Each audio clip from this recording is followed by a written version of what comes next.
Vice Chancellor, it is now my very special pleasure of inviting Sir Ronald Sanders to deliver some remarks. Let us appropriately welcome him as he comes to the podium.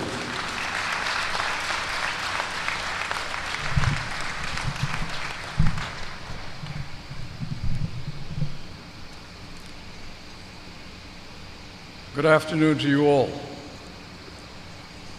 Vice Chancellor, members of the Council and faculty, distinguished guests, proud families, and above all, the graduating class of the University of Guyana.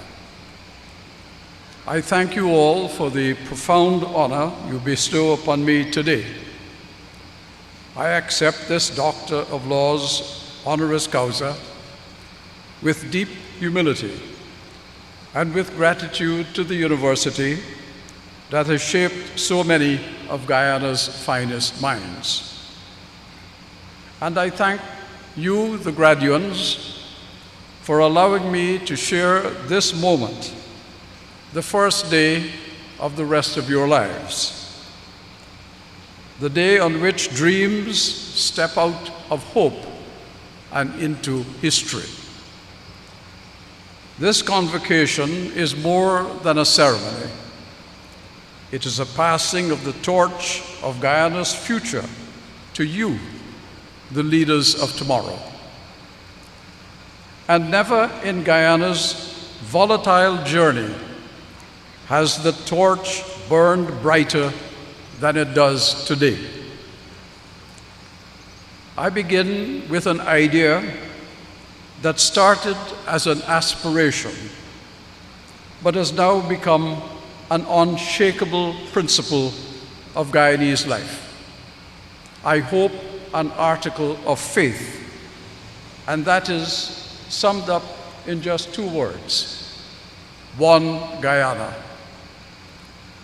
President Ali's call for a society in which every citizen stands equal in opportunity speaks to the oldest longings of this land, bringing that echo from the sugar estates, from the hinterlands, from the rivers, from the villages of better hope, providence, and unity, which speak of the aspirations and the hopes of this nation.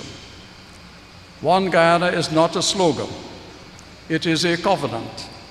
It is a promise that the nation's astonishing bounty, from its fertile soil to its emerging oil and gas wealth, must not become a fortune for the few, but a foundation for the many. It is a pledge that development must be just, that every child, regardless of ethnicity or geography, must be able to walk through the same open doors, and that prosperity must be a shared inheritance. Nations fracture when abundance excludes others. They rise when prosperity is shared by all. Now we gather at a time when Guyana's energies are compelled, not by choice, but by necessity, to confront an old shadow cast from its western frontier. For decades, Guyana has lived under the strain of Venezuela's unfounded contention over the Essequibo, a region recognized as Guyanese territory since the arbitral award of 1899 and affirmed repeatedly by international law. The true story of this dispute is one not of conflict, but of character. While Venezuela has at intervals brandished the threat of force or indulged in cartographic fantasies Successive Guyanese governments across political divides and generations have held to the only path worthy of a nation committed to peace. That path is the path of the UN Charter, the rule of law, and the International Court of Justice. Guyana has never flinched from the truth, not sought anything that was not already its own. Its cause is just, its conduct principled, its commitment to legality unwavering. Guyana's strength, as we all know, lies not in the power of arms, not in the power of navies or military aircraft, but in the power of law. And it is in fidelity to that law that we have stayed, even when provoked. That fidelity has earned admiration across continents and respect wherever justice has a voice.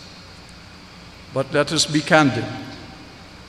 There is a comfortable illusion that if tomorrow brought a new government in Venezuela, Guyana's problems would vanish with the outgoing regime. History does not support that optimism. Territorial ambition is a virus that survives the host in which it first finds life. Unless challenged, unless exposed by international adjudication, it mutates and persists. Therefore, Guyana must continue to build and broaden its alliances in the Caribbean community, which we helped to found, the wider Americas in which we play a part, and across the global community which we now feed with oxygen and with oil. Alliances are the shield of small states. They make aggression costly and principle powerful. They are the force multiplier of a nation whose greatest weapon is legitimacy. And when the time comes, Guyana should urge any future Venezuelan administration to honor the ICJ process, to join it in good faith, and to commit now, as Guyana already has, to accept the court's final judgment. For peace without law is merely a truce. With law, it is a settlement and a closure. And that is what Guyana must seek: full closure, declared by the world's authoritative institutions and endorsed by all nations, large and small. And so I return to you, the graduating class. You take your place in a country that stands on the threshold of a transformation no previous generation has witnessed. When I was a schoolboy at Sacred Heart School on Main Street, and priests came to the school very often to ask, "What do you want to be when you grow up? What job would you like?" I could think of no job better than working at Fogarty's or Booker's, because that was where we were assigned to, Fogarty's or Booker's. The aspiration that I would at any stage in my life be an ambassador, would be knighted by the Queen, would stand in the presence of people much bigger than myself, was beyond comprehension.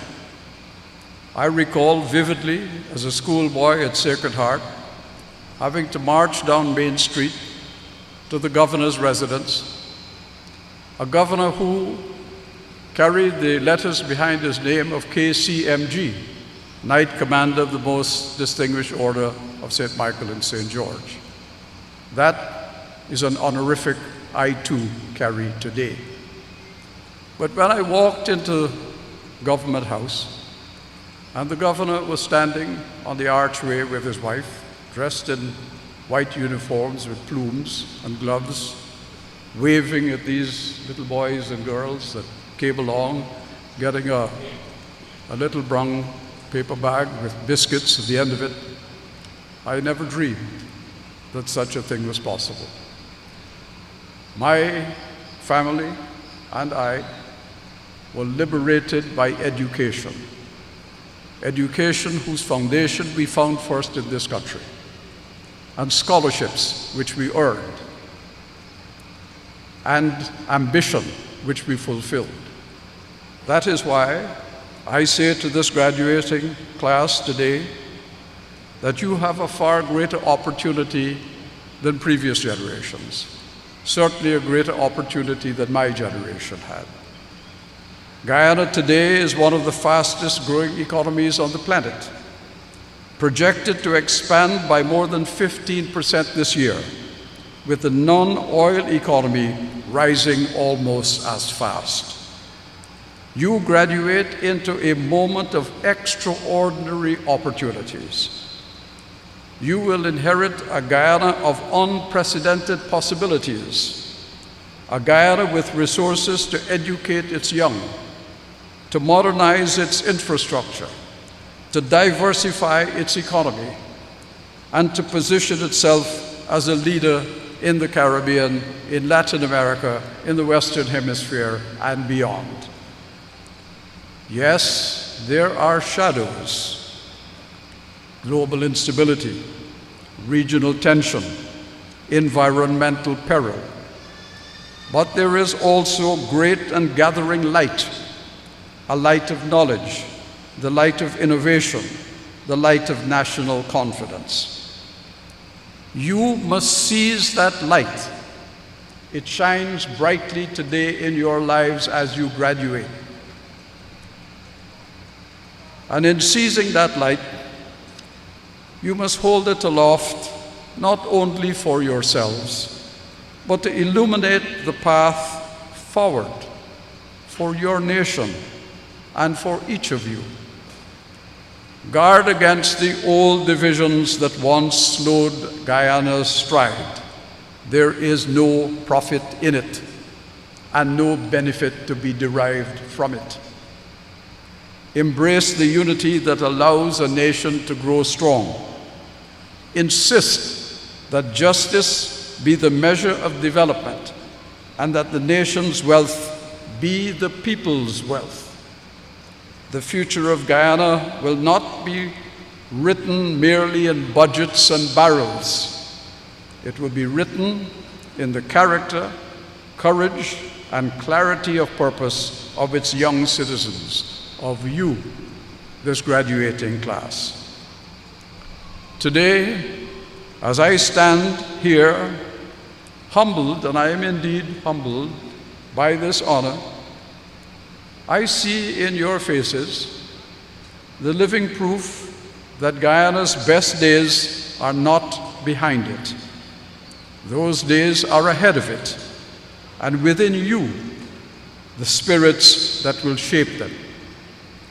So I call upon you to walk boldly, to march together, to stride forth with the conviction that the destiny of Guyana belongs to no external claimant, no transient fortune, and no false narrative, but to its people.